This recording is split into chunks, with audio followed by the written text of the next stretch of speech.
Hello, hello, hello. This is Marshall Goldsmith. So happy to be joining you with LinkedIn Live. This is being powered by my friends at Methods. Methods, a wonderful, wonderful organization that really is helping coordinate incredible work in the area of e-learning and development. You know, my friend Justin, can you tell people how to really look at the previous shows that we've done?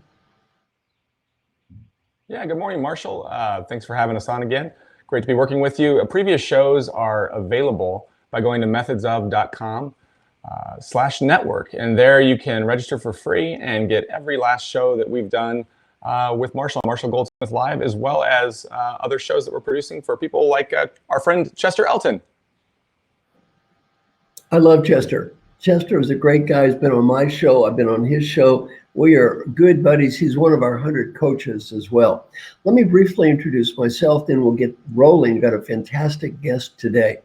My name is Marshall. I'm from a small town in Kentucky. Went to school in Indiana, got a PhD at UCLA. I was a college professor and dean when I was very, very young. And then for about the last 43 years, I've traveled around the world speaking and teaching, been to 102 countries, have 11 million frequent flyer miles, got ranked #1 leadership thinker, and then I coach executives. I've been the coach of the CEO of Ford and Pfizer and Glaxo and the World Bank and Walmart and so many wonderful people. And what I love about coaching is I learn everything.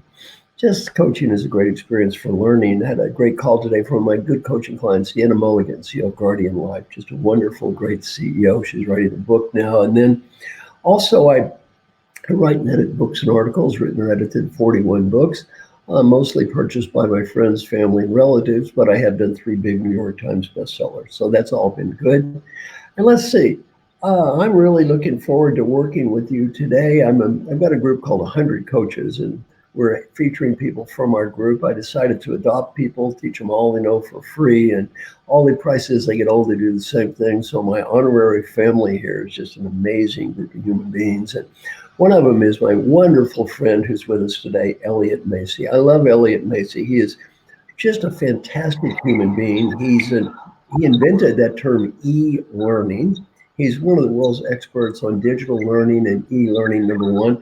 #2, he's run conferences, which has got to be a fascinating thing to look at today because you don't have human beings show up anymore.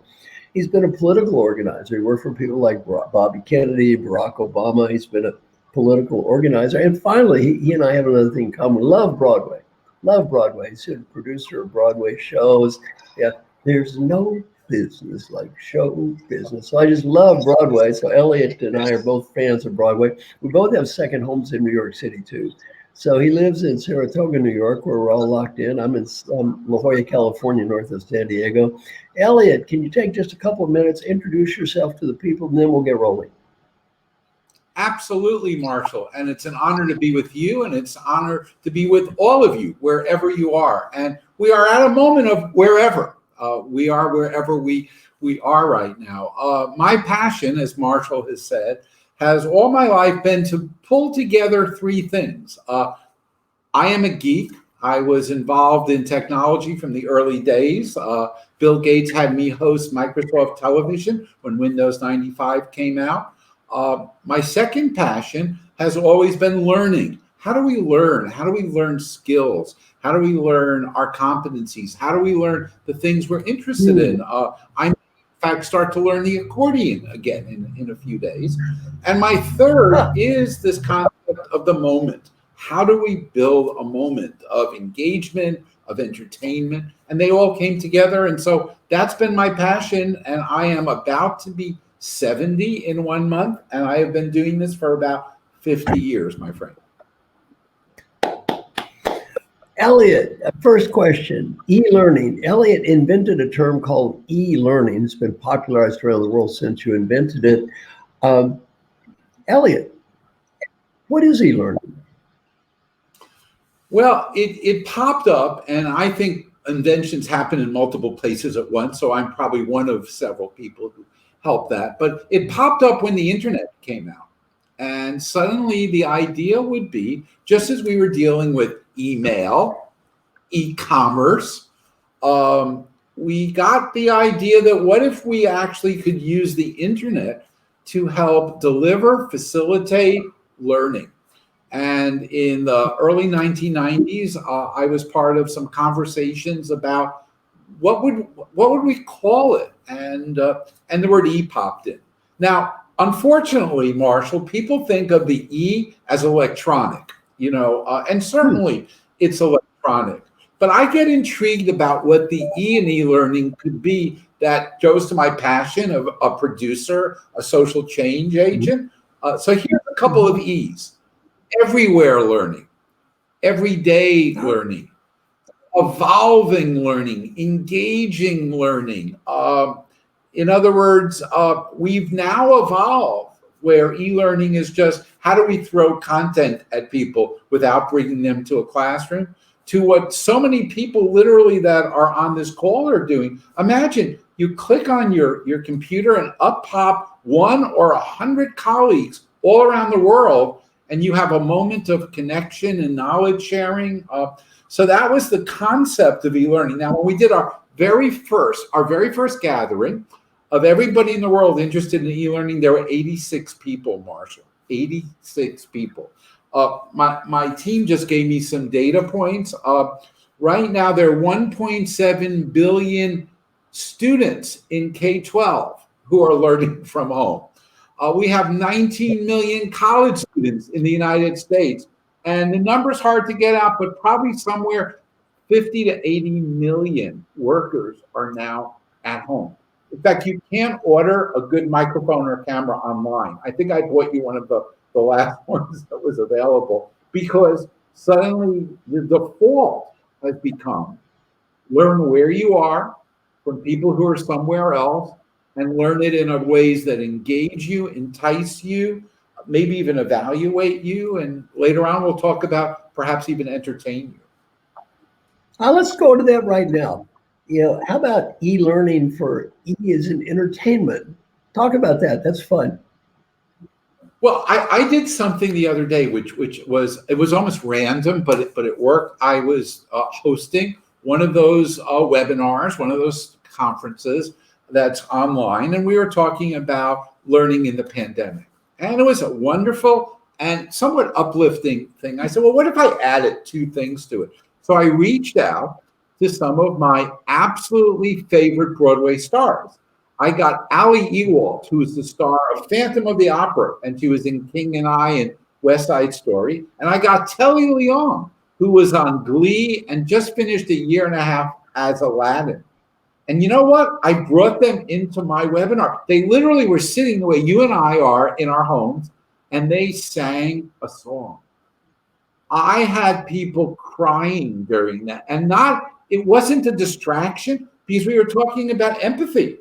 So suddenly the idea, you know, that when you give a keynote, you have to not only engage people, you have to entertain them, you have to make them smile, laugh, cry. Right. And so, you know, the compliance people don't think a lot about entertainment, but yeah, screw the compliance world. You know, right now we have to endure this world. We have to be empathetic in this world. We have to evolve in this world. And part of that is music, is culture, is entertainment, and is the power of storytelling.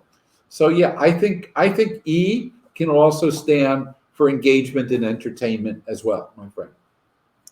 Well, you know, Elliot, my son Brian is working on a project right now. We're getting Broadway people to give lessons to kids, and it's so much fun because I like you, I just love Broadway.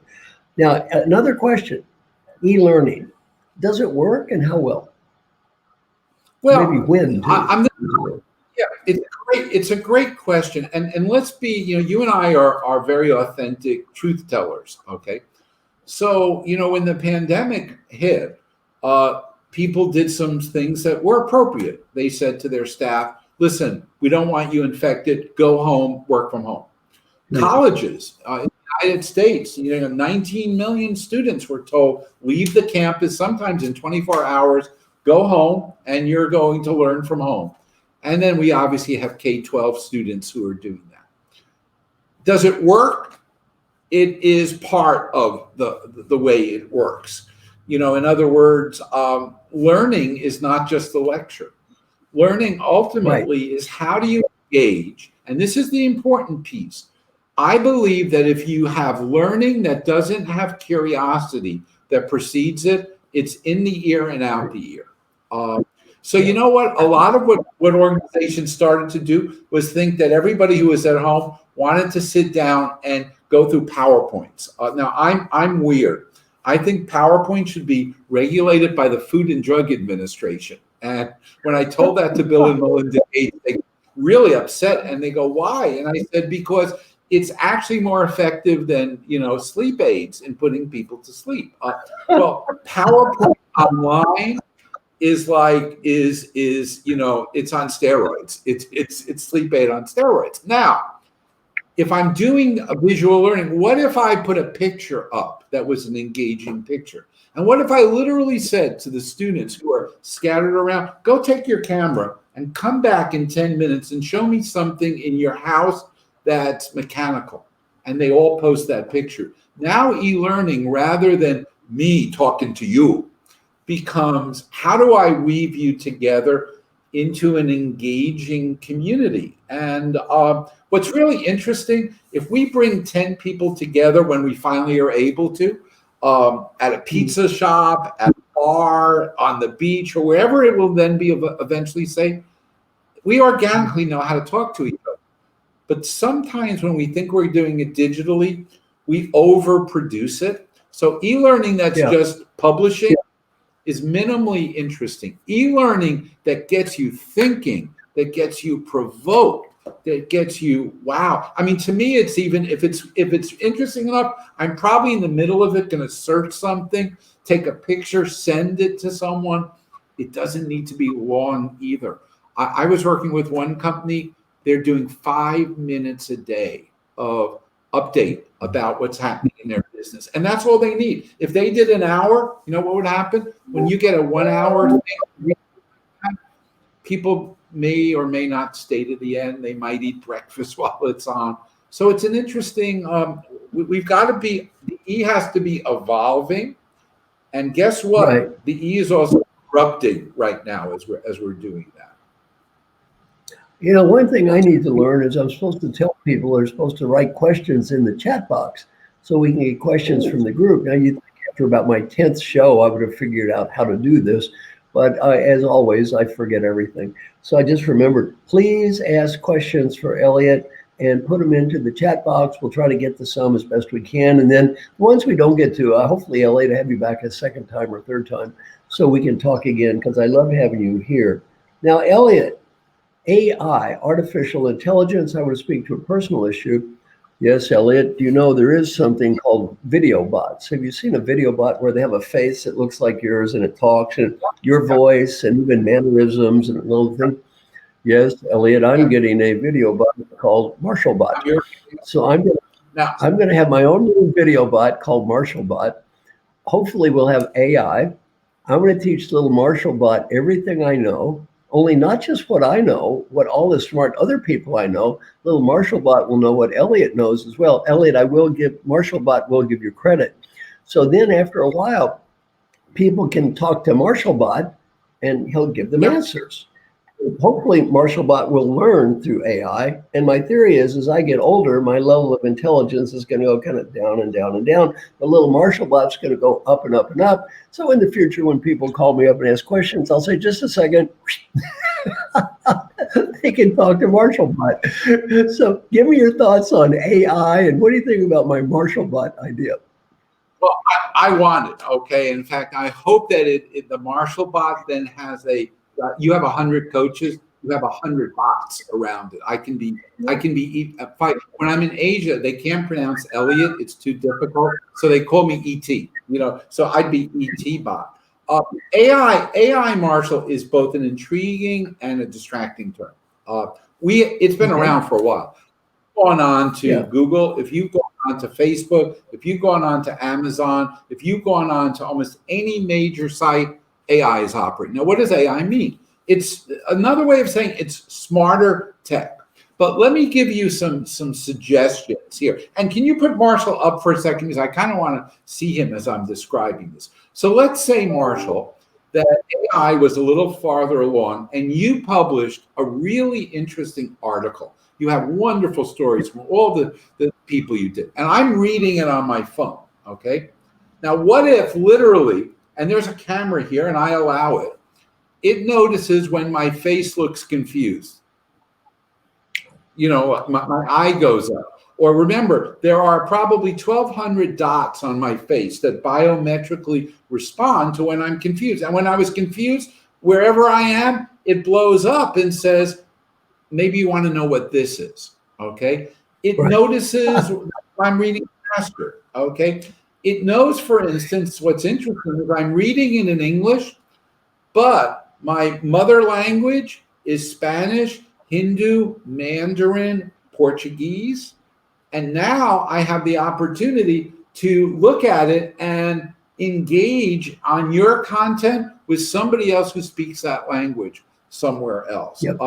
We're already seeing it, ironically, in lots of the world being used with kids doing musical lessons, where the homework is mediated by AI, saying, what does the kid get? What do they not get? In fact, I would argue most people that fail a course or a topic, they don't fail. They got bumped along the way. I didn't get something. I didn't understand what the Lewis and Clark expedition was, but they don't know how to get the answer to it. So eventually they fail that course. AI would say, oh, Elliot's not understanding Lewis and Clark. Let's break it down for him. And I believe that breaking may be digital, or it may be, let's pop up a window from Pat in Saudi Arabia or Juan in Argentina who could talk to Elliot about it. So we are going to have more and more AI. I'll give you one other great example, which I think is a wonderfully interesting one. There's an AI program right now that predicts for faculty students likely to fail their courses. Because the reality is the whole set of behaviors that they have before they fail. Sure. They didn't come to class, they didn't finish it. And the goal is not to punish them, but to help them actually pass and get the degree and get a job. And faculty absolutely rebelled when it came out. But at the end, don't you want to have tech that helps you to be smarter in that situation? And I think this pandemic is going to push us in some ways, because if we really are going to be socially distant, our technology ultimately is going to be needed to be used to track, am I too close to a person? Track if I have a disease or don't, where am I? Even track what's interesting. My watch, which a lot of you have, has blood pressure on it, but it doesn't right now. The Apple Watch have an oxygen reader, which is probably right now one of the most important indicators. And why? I'll bet that the next Apple Watch will have it, and it will be an indicator to you and your doctor that you ought to, someday we'll get universal testing. But what I really hope we get is universal early detection of things. Yes. And we're beginning to have it for diabetics and the like. So remember, when you talk about e-learning, it's not just learning a curriculum, it's learning how to be smart today, in that process. Elliot, one thing I loved is what you said about helping the students. One of my good friends is Gary Ridge. Gary's the CEO of WD-40, one of the greatest CEOs I ever met in my life. He wrote a wonderful book, and it's called, My Job is to Help You Make an A, Not to Grade Your Paper. Historically, faculty have gotten so focused on evaluation, they forgot you're not there to evaluate people, you have people learn. Gary's feeling about life is, as a leader, you're not there to judge people, you're there to help people win. Well, and this ridiculous bell curve of performance appraisals, which just makes me want to throw up. But the bottom 10% get fired, which is just insane. It's totally disincentive toward teamwork. And one of the, no offense, one of the worst CEOs ever was Steve Ballmer at Microsoft. He implemented that. They hated it at Microsoft. They just hated it. It was an awful idea. So, why? Yeah. Your job is not to judge people. Your job is to help them get better. And I love the idea of the education helping people get better. Now, Justin, do you have any questions for us from the wonderful audience?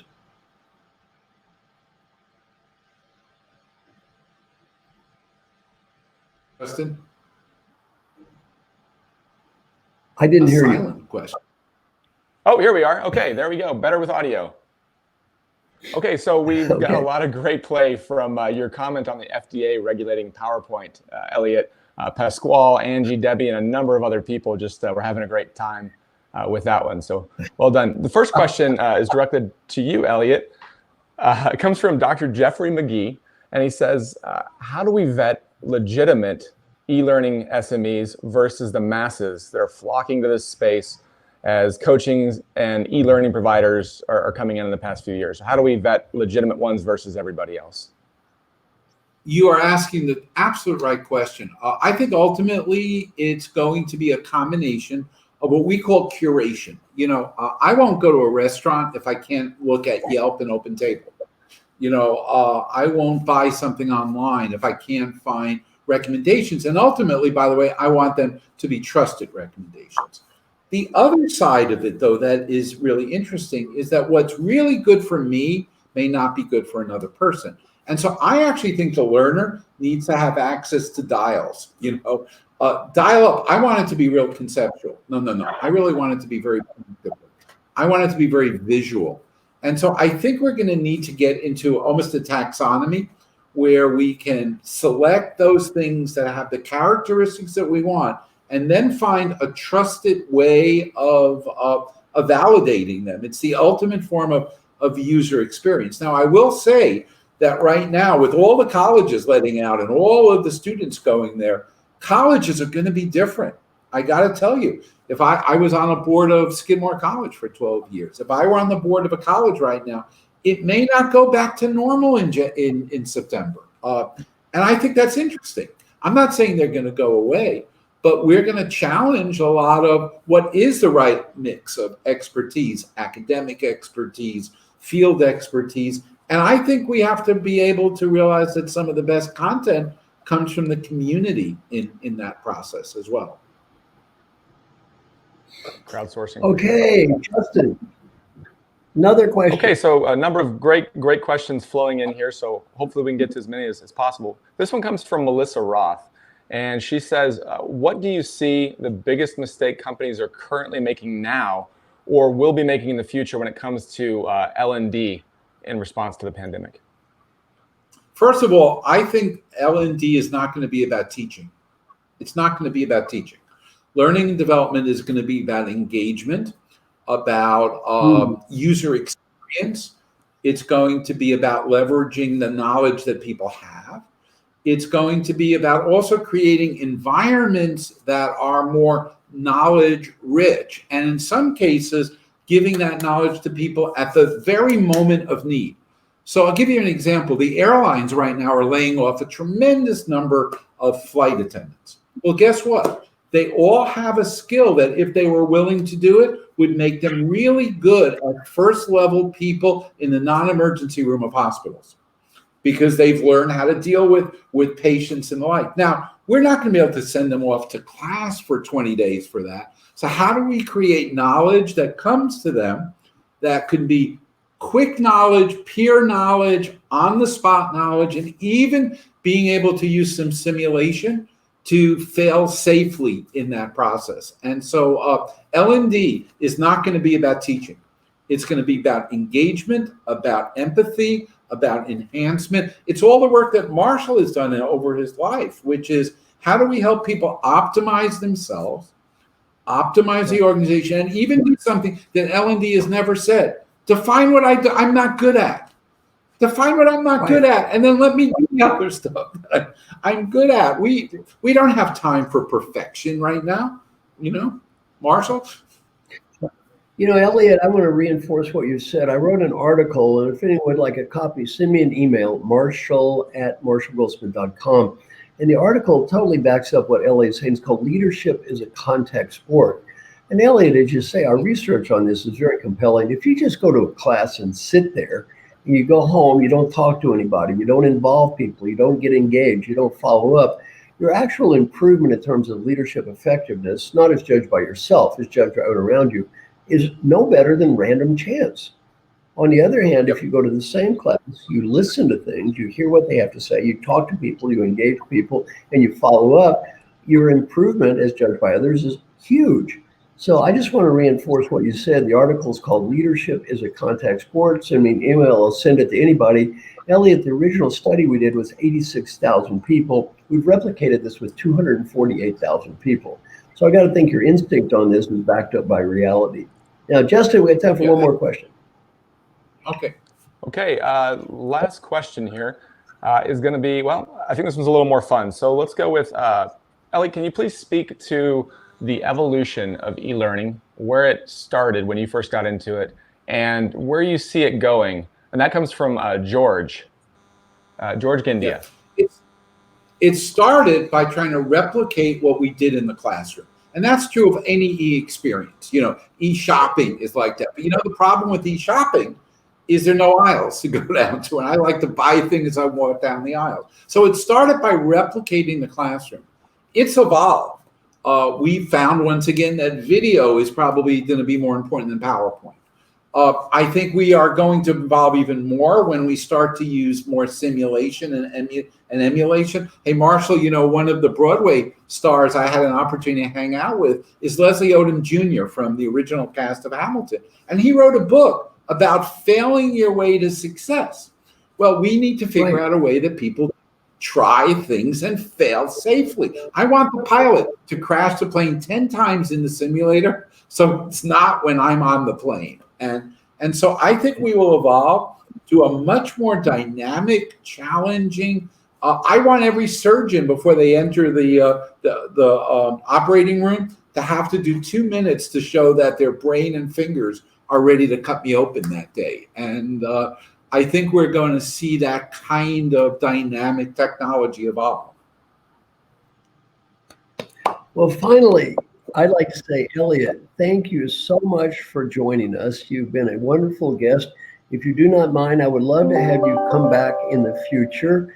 You're a great friend. I'm very honored that you're one of our 100 coaches, and very, very honored. So if you would join us again, I would be very, very honored to have you join us. Thank you again to all of the wonderful people who are checked in. And so thank you very much. Tomorrow we'll be back on, same time, same station. Go to www.methodsof.com. You can get the archives of this show and other shows. Go to my LinkedIn. Marshall Goldsmith, LinkedIn, you can see it there. So Elliot, and it will be archived. So Elliot, thank you so much. You're wonderful. Thank you very much. Here, my friend. Bye-bye. Bye-bye.